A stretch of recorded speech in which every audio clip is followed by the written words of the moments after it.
If you look up the definition of faith, it's very simple. It means complete confidence or trust in something. Or if you're a Christian, it means the belief and trust in God and the belief that Jesus Christ died for our sins and was resurrected from the dead. However, the virtue of faith can go way beyond those simple definitions. In Emily Dickinson's poem, This World Is Not Conclusion, Emily describes a very relaxed or less strict view of faith. She says that faith slips, which means we all have ups and downs in our faith, and that's okay. These ups and downs don't condemn us, is what she's saying. She also says that narcotics cannot still the tooth that nibbles at the soul. This means that as humans, nothing can stop us from sinning, so we might as well not be so hard on ourselves. The tooth nibbling at the soul being Satan tempting us into sin.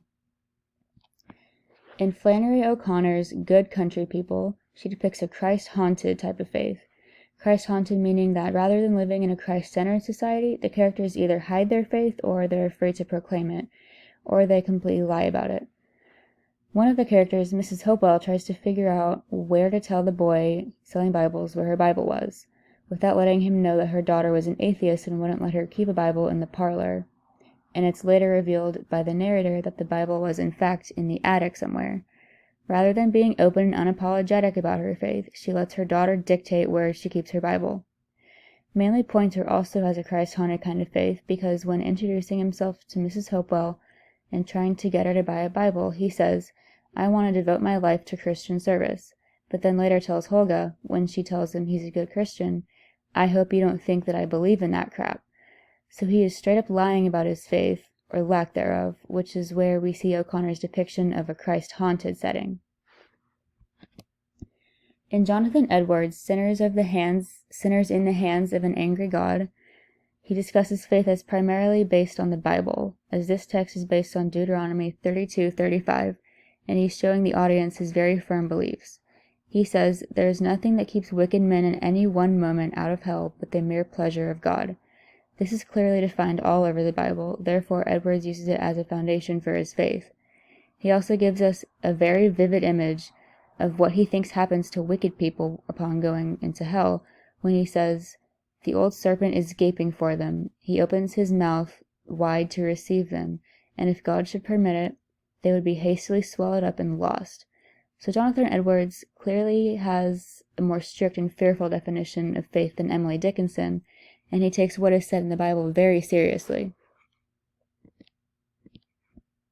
In County Colin's Heritage, he briefly depicts faith as a means of coping with racism, using the reference to Jesus' Sermon on the Mount in Matthew 5:39, when Jesus said to turn the other cheek rather than fight. Colin discusses how African Americans have had to turn the other cheek in light of persecution all through our history, so we can see how he uses his faith as a way of dealing with racism.